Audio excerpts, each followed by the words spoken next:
Welcome to this explainer. Today we are diving into what is arguably the most powerful financial lever you can pull, making your money actually work for you.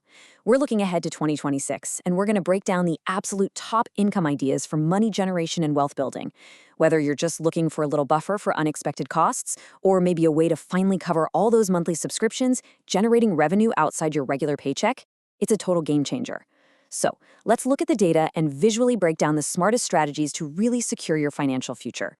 Here's a quick roadmap of exactly where we're heading today. We'll start by demystifying what passive income actually is, then step through simple savings and rentals, earning creative royalties, the rental property playbook, taxes and financial reality, and finally, building your passive plan.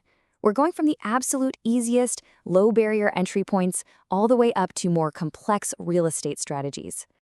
All right, Section 1, Demystifying Passive Income, Myth versus Reality. So, what if you could earn money while you sleep? Or, while you're traveling? Or even while you're just busy grinding at your regular day job? That is the ultimate promise of passive income, right? It's incredibly appealing because, let's face it, it creates breathing room. It genuinely reduces everyday money stress. But, and this is a big but, the internet really loves to sell this idea of free money. And as we'll see in just a moment, that's not quite the whole story. So it is absolutely crucial how we define this. Passive income is money earned from sources that require less of your daily, ongoing labor. Notice I didn't say zero labor, less labor. There is almost always going to be some upfront effort, some setup, or some ongoing oversight involved. You're basically leveraging your assets, your skills, or your existing savings in ways that just don't demand your constant, minute-by-minute attention. Think about the core difference here. With active income, like your day job, you are directly trading your time and your effort for a paycheck. If you stop working, well, the money stops flowing. But with passive income, the money comes from assets or systems. Your money, or maybe your past work, continues to generate revenue even when you are literally completely off the clock. Moving on to Section 2, Simple Savings and Rentals. These are your low-barrier entry points. Okay, let's dive into this number right here, $25. You might think you need thousands and thousands of dollars to start generating cash flow, but you really don't. You can literally start with as little as $25 in a high-yield savings account. It's kind of surprising, but millions of adults don't even have a basic emergency fund, yet the barrier to starting one is incredibly low. If you have just a little bit of cash sitting around, putting it into an interest-bearing account means that interest, the money you earn beyond your principal balance, becomes your very first stream of passive income. How cool is that? And once you get started, you can optimize like a total pro. You can grow that money through specific interest-bearing accounts. For instance, certificates of deposit, or CDs, offer guaranteed returns. They usually boast a higher annual percentage yield, or APY, than your everyday savings account. But there's a strategic trade-off. You can't touch that money for a set period without taking a penalty.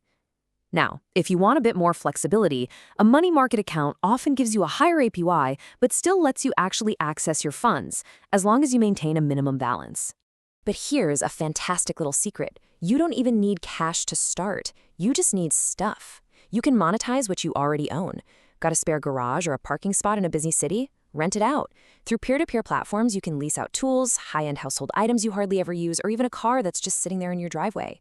You are essentially turning unused possessions into a steady monthly revenue stream with very minimal daily effort. Which brings us to Section 3, Earning Creative Royalties. Let's talk about monetizing your intellectual property. If you've got creative or entrepreneurial skills, this one is absolutely for you.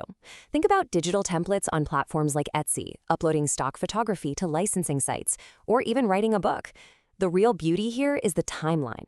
You put in the really hard work just once to create the product, but then you collect ongoing royalties, either as lump sums or a percentage of sales, long after your initial creative effort is actually finished.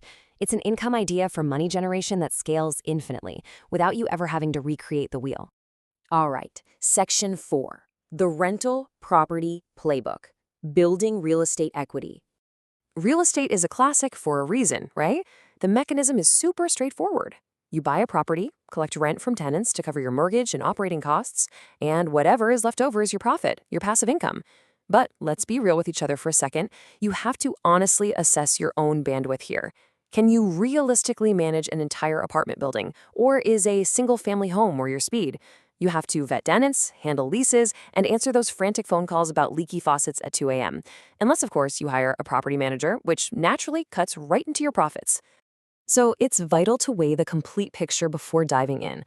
On the pro side, rental properties offer really stable cash flow. Your property value can grow over time to build equity, and it's a fantastic inflation hedge since rents usually rise right alongside the cost of living. But look at the cons. You're facing high upfront costs like down payments and closing fees.